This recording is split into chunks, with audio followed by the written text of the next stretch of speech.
또 은행들이 무너져 내립니다. 추가적인 금리 인상의 직격탄을 맞고 있는 은행들, 그들의 운명은 어떻게 될까요?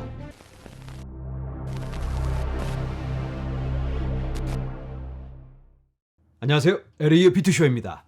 이번 영상에서는 오늘 있었던 금리 발표에 대해서 잠깐 한번 살펴보고, 그리고 지금 심각한 국면으로 흘러가고 있는 은행 사태, 심상치가 않은데요. 이 부분에 대해서 한번 살펴보도록 하겠습니다.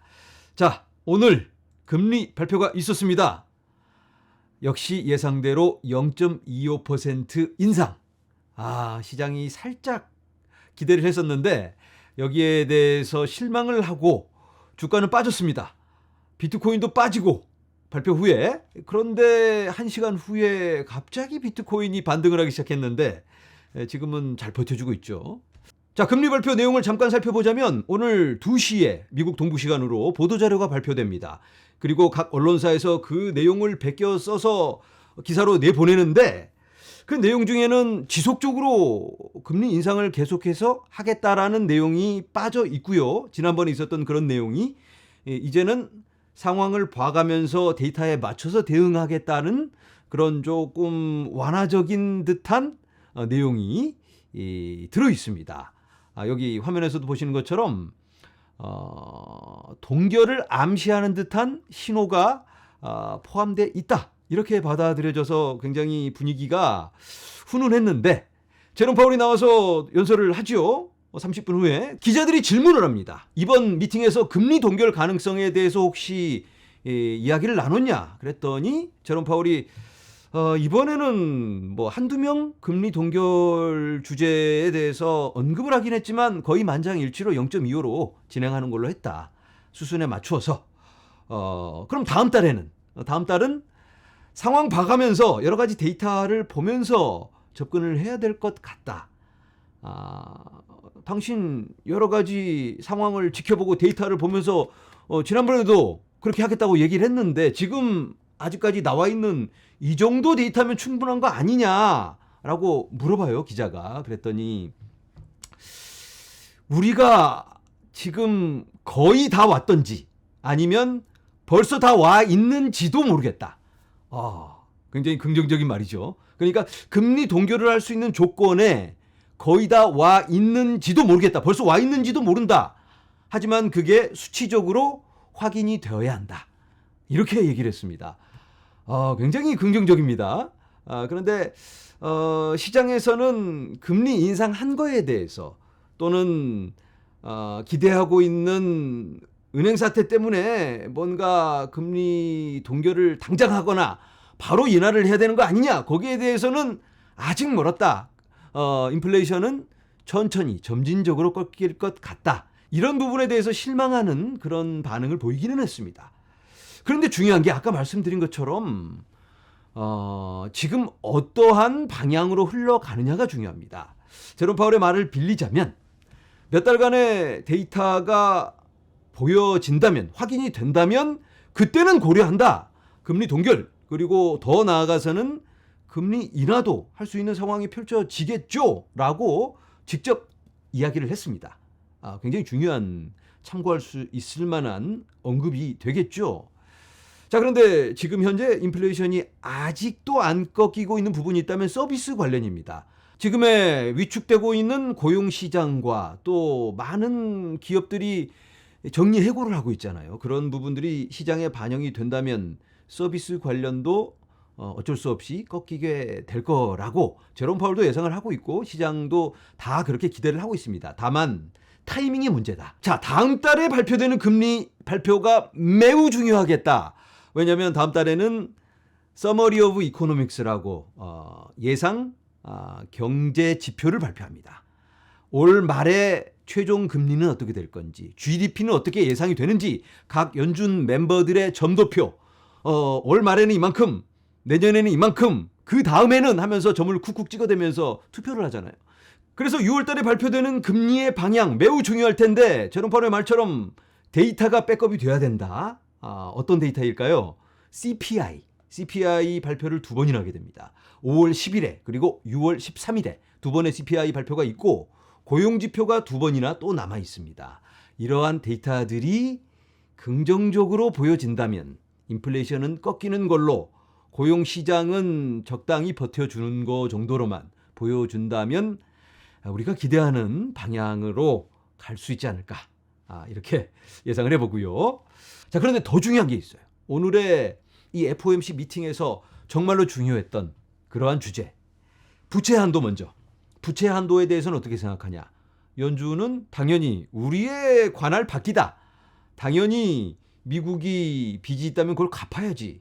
청구서가 나왔는데 나 몰라라 하고 돈을 안 내버리면 큰일 나죠. 신용 불량자가 될 수 있습니다. 그래서 이건 뭐 얘기할 가치도 없는 그러한, 당연히 미국에서는 납부를 해야 하는 그러한 부채 한도다. 부채 한도 빨리 올려서 돈 더 찍어내고 갚을 건 갚고 이렇게 진행해 나가야만 한다. 이건 뭐 우리가 다 알고 있는 얘기입니다. 그런데 더 중요한 질문, 오늘의 핵심 주제라고 할 수 있는 은행 사태. 은행 사태에 대한 질문이 안 나올 수가 없었겠죠. 은행 사태 어떻게 생각하냐.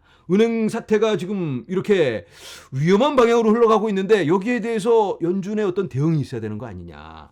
금리를 또 올리면 은행들이 더 힘들어질 텐데 이거 그런 것까지 고려한 거냐. 제롬 파월의 대답은 걱정하지 마라. 지난번에 있었던 세계의 은행 사태 그거 다 알고 있었던 거다. 지금 다 수습이 되고 있는 국면이고 또 JP 모건이 나서서 퍼스트 리퍼블릭 뱅크도 다 해결해 주고 있는 모양새니까 걱정할 필요 없다. 우리들의 은행 시스템은 너무나 단단하다. 걱정하지 마라. 이렇게 안심을 시켰습니다. 은행 사태는 이제 다 종결되는 걸로. 그런데 정말 이거 어떻게 봐야 되나 이걸. 그런데 오늘 팩웨스트라는 은행이 장 마감 후, 오늘의 금리 발표 후 바로 이어서 50%가 폭락해버립니다. 장 마감 후. 잠시 후에 미국 주식시장 열면 또 어떻게 될지 아마 거래가 중단될 걸로 예상이 됩니다. 사실은 오늘 장 시작할 때부터 이 은행이 이상했어요. 거래가 안 됐었습니다. 이상하게 안 되다가 다시 거래를 하게 해줬는데 오늘은 뭐 그렇게 큰 하락은 없었습니다. 여기 보면 오늘의 실적 장 마감 후 52.49%가 하락. 여기 제롬 파월이 말했던 때가 여기예요. 그러고 나서 1시간 후에 팍. 제롬 파월 정말 웃기는 사람이 되고 있습니다. 아무 문제 없다고 그랬는데 이게 도대체 50% 하락. 어제는 30%가 하락. 이 은행 뭐 거의 끝났다고 봐야 될 것 같은데, 그런데 팩웨스트만 문제가 있는 게 아니에요. 참고로 팩웨스트의 헤드쿼터가 LA에 있습니다. 저희 동네 은행인데 이게 도대체 무슨 일인가. 그리고 여러 지역 은행들이 지금 다 싱크 완전히 무너져 내리고 있다 지금. 페드 아까 연준이 뱅킹 시스템은 사운드라며, 단단하다, 안전하다, 아무 문제 없다며. 제롬 파월이 1시간 전에 그랬는데, 그러고 나서 아까 팩웨스트가 이렇게 52.49% 빠지고 이 은행만 그런 게 아니고 웨스턴 얼라이언스는 오늘만 30%가 하락, 메트로폴리탄 뱅크 20% 하락, 벨리 내셔널 뱅크 15%, 11%, 10%, 8% 이렇게 쫙쫙쫙쫙 다 흘러내리면서 무너져 없어지고 있습니다. 이게 실화인가요 지금? 이거 영화에서나 나오는 그런 얘기 아닌가? 은행 사태 다 끝났다며, 마무리가 됐다고, 아무 문제 없다고 제롬 파월이, 자넷 옐렌이, FDIC가 얘기를 했는데, 이런 사태가 사실 터질까봐 JP 모건을 앞세워서 퍼스트 리퍼블릭 뱅크를 무마를 시켰습니다. FDIC가 돈을 퍼줘서 해결을 하면 다른 은행들이 나도 할까봐 JP 모건이 흡수하는 걸로 해줬는데, 이 은행들은 그럼 또 누가 흡수를 해주나? 대형 은행들의 독차지가 될까요? 하나씩 다 흡수를 하면서 FDIC는 또 뒤로 돈 대주고. 지금 상황이 매우 위험해지고 있는 상황입니다. 이게 지금 오늘 있었던 그런 일이에요. 잠시 후에 미국 장 열면 이런 은행들이 얼마나 더 빠질지 모릅니다.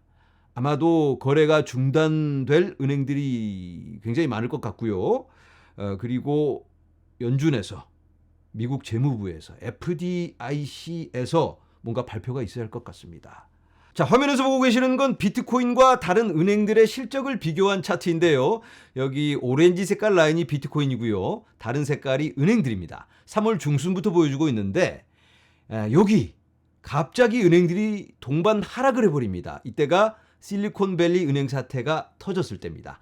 실리콘밸리, 시그네처 은행 뭐 이런 은행들은 여기에 나와 있지도 않습니다. 아직까지 살아있는 은행들만 보여주는 차트인데 이렇게나 차이가 많이 납니다. 은행들이 추락함에 따라서 비트코인은 상승을 한다. 상대적으로 돋보이고 있다. 자, 그런데 이게 어제 만든 차트입니다. 그래서 오늘은 여기에서 더 50% 하락, 30%, 20% 이렇게 더 큰 하락을 했습니다. 하지만 비트코인은 제자리를 지켜주고 있다. 사기와도 같은 부분 지급 준비금 시스템의 실태가 드러남에 따라서 빛을 발하고 있는 비트코인. 비트코인이 만들어진 이유가 바로 이겁니다. 계속해서 그 본연의 가치가 드러나며 재평가되는 시간이 이어지기를 기대해 봅니다. 네, 지난번에 제가 이렇게 빗썸에 초대가 되어서 게스트로 나가서 인터뷰를 했는데 많은 분들이 또 찾아가셔서 응원해 주시고 댓글에 막 좋아요 눌러주시고 뜨거운 성원을 보내주셔서 제가 완전히 면이 섰습니다. 함께해 주신 분들 너무 감사드리고 그런데 2편이 나왔다고 해요. 사실 이게 3월 말에 촬영한 영상인데 그걸 좀 길어서 잘라서 앞부분만 내보내드린 것 같습니다. 그래서 그때 못다한 얘기들, 가격 얘기라든지 또 여러 가지 내용이 있기 때문에 관심 있으신 분들은 가셔서 보시면 좋은 시간 될 것 같습니다. 영상 아래 링크 남겨놓을게요.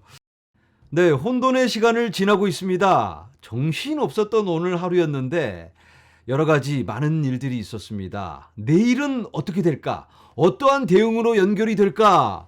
흥미진진한 시간이 우리를 기다리고 있는데요. 부디 좋은 쪽으로 잘 해결이 되면서 우리들의 코인이 또 한 번 달려주기를 간절히 기대하면서 오늘은 여기서 인사드립니다. 여러분 감사합니다.